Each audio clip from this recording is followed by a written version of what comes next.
Maths को भी use कर सकते हो आप। आपने ये नहीं सोचा होगा, ऐसे में आप मैथ्स यूज़ नहीं करते, बट आपका ऑप्शनल है मैथमेटिक्स, दूसरे किसी का एंथ्रोपोलॉजी है ऑप्शनल, तो वो एंथ्रोपोलॉजी के टर्म्स को यूज़ करता है, कई तरीके से इंट्रोड्यूस करा सकता है ऐसे में।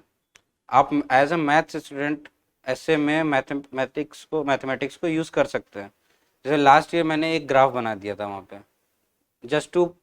Prove my point. ऐसे का ये था, बेटर वेज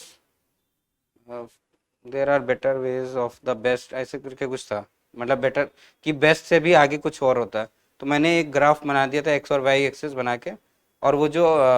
हमारा इस तरीके से बनाते हैं, जो एक लाइन है ऊपर एक्स एक्सिस के पैरेलल, उसको अप्रोच कर रहा है, तो मिलेगा कभी नहीं, अजिम्प्टोट है वो, मिलेगा कभी नहीं, और हमें ये लगता रहेगा कि ये मिल रहा है, बट उसके अगला जो पॉइंट होगा, हो सकता है वो उसमें 10⁻⁻25 का डिफरेंस हो सिर्फ, लेकिन वो स्टिल वो बेटर से, उससे उस बेस्ट से बेटर है। तो मैंने ये उस ग्राफ के थ्रू ये मैथमेटिकली प्रूव करने की कोशिश की थी। इस बार भी मैंने एक जगह साइक्लिक वो बना दिया था, कि वो दिखाते हुए कि ये इस तरीके से ये चीज़ें हो रही हैं, कि मैं उसको लिख भी सकता था कि ये हुआ ये हुआ ये हुआ फिर से ये हुआ रिकरिंग। तो उससे बेटर है कि उसको आप थोड़ा सा बना दो,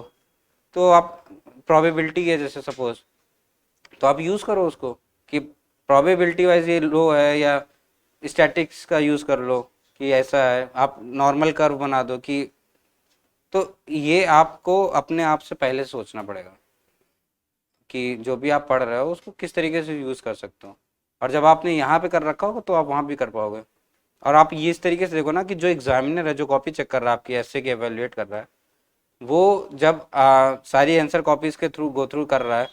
और उसको अचानक से ग्राफ दिख रहा है, तो उसका इंटरेस्ट बढ़ेगा। तो आपकी जो कही गई बात, सपोज आपने गांधी का ही एग्जाम्पल यूज़ किया है या अम्बेडकर का यूज़ किया है, वो तो पहले के लोगों ने भी यूज़ किया था, बट इस बार वो दिखेगा कि अच्छा ये बात कही गई है, और जब वो फाइनली आपको मार्क्स दे रहा होगा तो कहीं ना कहीं बेटर देगा। तो बेसिकली बात ये कि आप कुछ ना कुछ ओरिजिनल करो,